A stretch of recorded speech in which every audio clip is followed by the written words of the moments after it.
líder da Revolução Russa de 1917, Vladimir Ilyich Ulyanov, o Lenin. Suas ideias baseadas no pensamento de Karl Marx transformaram o mundo, alimentando sonhos e utopias e criaram um mito revolucionário à sua volta. Mas a imagem, até hoje cultuada e irretocável de Lenin, começa a ser questionada com a abertura de arquivos secretos da ex-União Soviética. O desconhecido Lenin é um retrato das utopias, ambições e atrocidades do maior e mais importante líder comunista de todos os tempos. 11 de agosto de 1918. Telegrama para os líderes do Partido Bolchevista na região de Penza. Camaradas, a revolta dos camponeses em suas 5 áreas deve ser reprimida. Não tenham piedade. Deixo a vocês o dever de garantir que a população de centenas de quilômetros testemunhe, estremeça, entenda e espalhe esta mensagem. Os bolchevistas matam e continuarão matando todos os kulaks sanguinários. Telegrafem avisando que esta mensagem foi recebida e as ordens nela contidas executadas. Atenciosamente, Lenin. PS. Encontrem mais gente impiedosa. O autor desse terrível telegrama é uma figura-chave na história do mundo, Lenin. Em seu nome, milhões de pessoas mudaram o mundo e milhões morreram.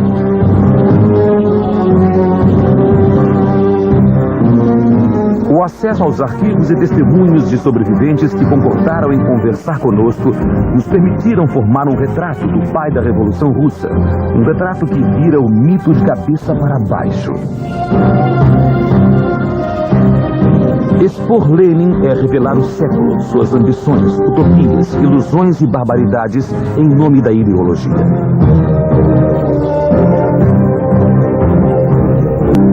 Com seu regime em perigo, Lenin lançou um novo slogan. A situação é extrema, devemos exercer um terror extremo. E foi isso que ele fez. Para impor este terror, ele precisaria de homens e sofrimentos.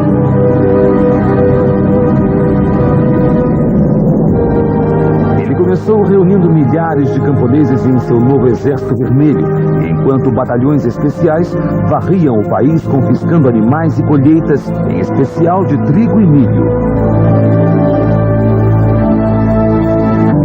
Na maioria dos casos, os confiscos de animais e trigo do governo abrangiam toda a produção camponesa. O resultado inevitável foi que no final de 1920, de uma população de 150 milhões de russos, 30 milhões viviam em condições de escassez. 5 milhões de pessoas morreram de fome. Em algumas regiões, os camponeses acabaram comendo cadáveres de animais e foram registrados até casos de canibalismo.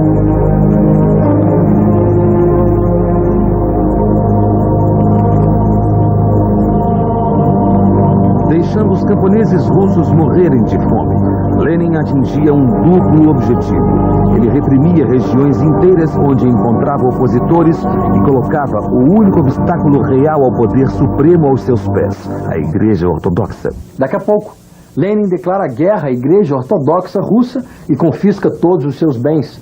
Nas cidades, as greves são duramente reprimidas pelo governo bolchevista. A formação da Internacional Comunista alimenta ainda mais o sonho de Lenin de uma revolução mundial. Em uma longa carta endereçada ao seu Politburo, Lenin deixa clara a sua posição. O desespero causado pela fome mudará a atitude pública. Esta é a única maneira. Concluo que é hora de desapropriar todos os bens da igreja e destruir o clero de uma maneira tão decisiva e impiedosa que sua lembrança viverá para sempre. Quanto mais gente da igreja aniquilarmos, melhor para nós. Assinado, Lenin.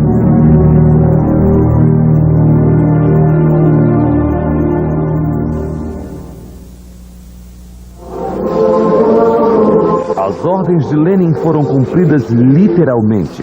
Os bens da igreja foram desapropriados sob o pretexto de que seriam vendidos para comprar comida para o povo.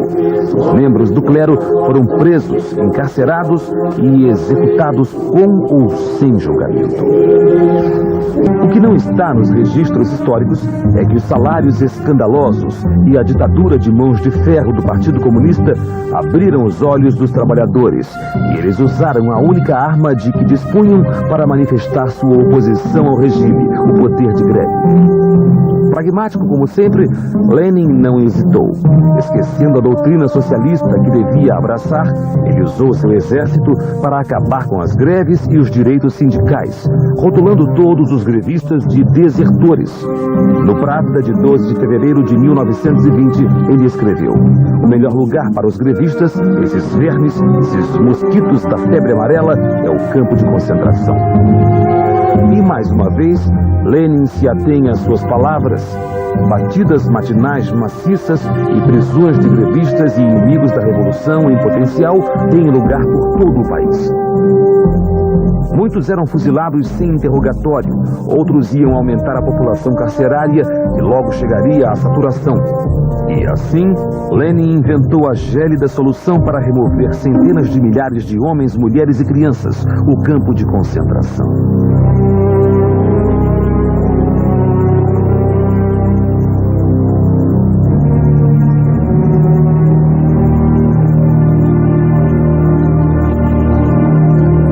Nos arquivos do partido em Moscou, na seção reservada a Lenin, que abrange diversas salas fortificadas no subsolo, dentre 35 mil documentos escritos e assinados por Lenin, encontramos um decreto datado de março de 1919. O presente decreto legaliza os campos de concentração e autoriza os campos de trabalhos forçados, um por região.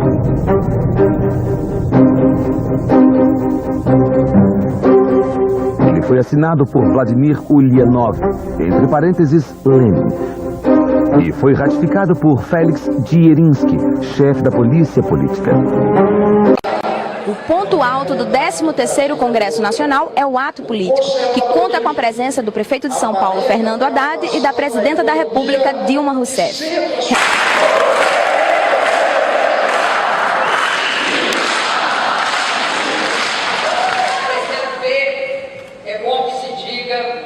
Foi o único partido, além do PT, que esteve ao lado